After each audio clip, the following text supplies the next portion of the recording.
Welcome to episode number 2, The Aesthetic Beauty of Intimacy. I'm in the double-height living room of this chic, perfectly restored Lloyd Wright house from 1922. I'm here with my friend David Colman, and we're discussing all the things we love about great architecture, and this house in particular, and of course, how great my artist pieces look in this masterpiece. Welcome to Taggart House. Taggart House, as David mentioned in our first episode, was built in 1922 for Lloyd Wright's mother-in-law, Martha, who was an actress. A lot of sources say her name was Helen, but Helen was actually Lloyd Wright's wife, and Martha was his mother-in-law. By modern standards, it's not huge, a 3-bedroom house that's only about 2,200 square feet. This house isn't some huge Spanish castle fantasy for an actress like Mary Pickford. The scale is intimate and personal. Right. It's not Spanish at all. It doesn't have staff quarters, a spa, it doesn't have a widescreen display, home theater, or any of that stuff. But what I do love about this is the sophisticated detailing. People might not realize that it does reference Mexico, if not Spain, or actually more specifically, Mayan culture.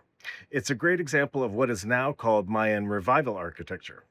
In the early 20s, both Lloyd and his father Frank were both fascinated by these Mayan influences because they felt they blended in so well with the California landscape, while also having an ancient Pan-American sense of the monumental. But unlike his father's Mayan houses in LA and Pasadena, like the Ennis House and the Millard House, which are famous for these intricate textile patterned concrete blocks, Lloyd Wright used a smooth poured concrete similar to the way that Rudolf Schindler made the walls of his famous house in West Hollywood, and in a way that looked forward to LA's famed mid-century modern houses. I'm going to show you a beautiful example of that in this room. Follow me over here. As this fireplace is, I'm standing next to, I think it's a fantastic example. The smooth, sharp concrete planes feel more like Neutra than Frank Lloyd Wright. What's interesting is how he used redwood, accenting horizontally along the roof lines and vertically along the window lines to accentuate the massing of the house upward, creating these kinds of upreaching graphic rectangles that echo the grade of the hillside, which gets a bit steep around here, as you know. Then as we go inside, the redwood is almost used like a super graphic decoration, going up the walls, across the ceilings. I've really never seen anything quite like it. To accent this beautiful fireplace, David, I have the most amazing artist called Jonathan Cross. Look at how beautiful these stone-like 3 pieces that I have from him look against this beautiful concrete fireplace. What do you think of that?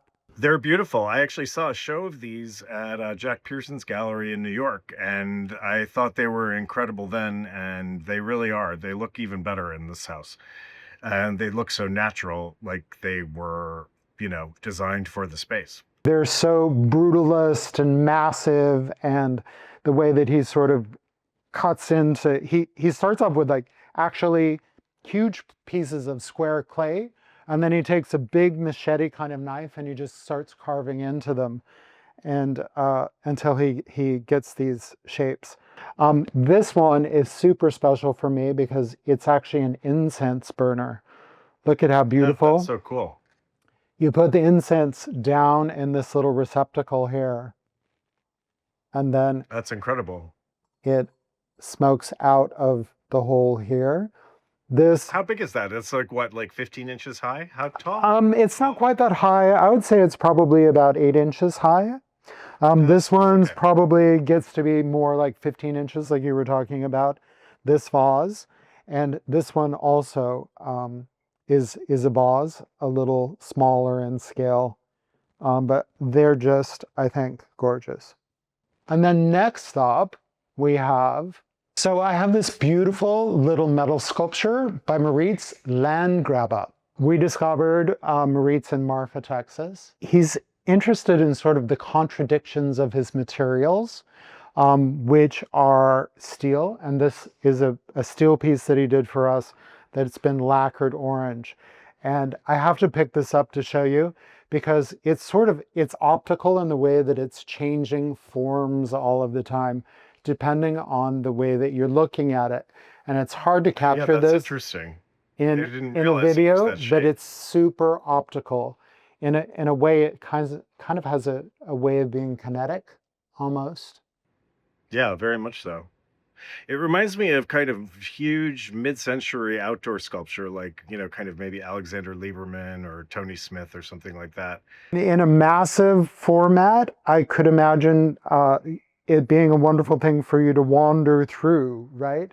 As a sort of world of like these odd angles sort of encompassing you. David, over here, I have a metalworker or sculptor, really, that we discovered up in Portland, Oregon, called Mike Suri. And Mike Suri does a lot of public installation sculpture. And these mushrooms, I talked Mike into giving us, and they're actually part of a huge installation of mushrooms that he made that are in a public park up in Portland. And I thought with the sort of wonder and magic of mushrooms in our modern society that these were a beautiful little addition to our collection. Did you know that the largest living thing in the world is a mushroom that's a single large mushroom fungus that's in the Pacific Northwest? I forget if it's in Oregon or Washington. I think it's in Oregon, though, and it's acres and acres large. I don't know about that, but I wonder if that has something to do with the inspiration for this particular big work that. Yeah, I mean, and part of the magic of mushrooms is the reason that they can grow so fast is because they're growing out of what's really an underground, much bigger organism. And so it's just really something that kind of shoots up, um, something that's kind of erected. So they're kind of like erections. Yeah. Well, speaking of erections, right next to it, I have a beautiful glass piece by the second part of that glass blowing duo that I told you about earlier, Andy Kovel. Andy also is somebody that I know from years ago at Troy. I And remember. you remember I have Andy? one of her. I Andy went have on to one of her be pieces. a big star of the Netflix series Blown Away. Did you ever see that? Okay. Which was No, a beautiful glass blowing competition. And Andy made this beautiful mirrored rock for us. it's some of the most beautiful glass stuff I've ever seen.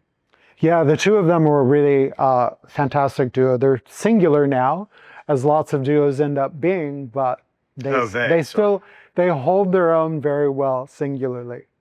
And I love how they look kind of like perfect glass vases, that are kind of flawless, that have sort of beautifully collapsed in on oneself. Yes, this one actually isn't a vase. It's really an object. It doesn't have a hole. Oh, I see. But yes, it definitely has that sort of hand molded, organic, pressed in, which is kind of a signature of Andy's work. The word fiasco actually is an Italian word that was used for when a flask that was being blown that it didn't come across, wasn't formed right, and so they would just call it, instead of calling it a bottle, they would call it a flask, and that's what flask means in Italian. That's how you say flask in Italian, is fiasco. I didn't know that. But I didn't know that. But hanging out with you, David, is always a lesson for me in the English language, the Italian language, the French language. I'm just full of it. Look at these beautiful, massive, solid wood side tables. I love they seem to have kind of earthquake faults running through them. So these are from Taylor Donsker. And I can't pick these up for you because they're so incredibly heavy, but they actually do look like trees that have been split a little bit in a rectilinear way, right? It's like it was a cube and then a massive earthquake came along and sort of split them in half. And then he's re-engineered what's very much an old stylish thing of the, is it called a butterfly hinge? And he does them in metal Yeah. to sort of right? Hold the pieces together. I have a small one from him, and then I have this beautiful, big, massive one from him that has the same detailing of the top of just like a shift in this massive block of wood being held by this little piece of jewelry in the top. And it says, if I'm not mistaken, the names of these things are a strike slip, which I think is a kind of earthquake. Oh, there you go. We're describing what he obviously intended them to be. And what an amazing sort of like little drink table. Or an incense burner, if you have one handy.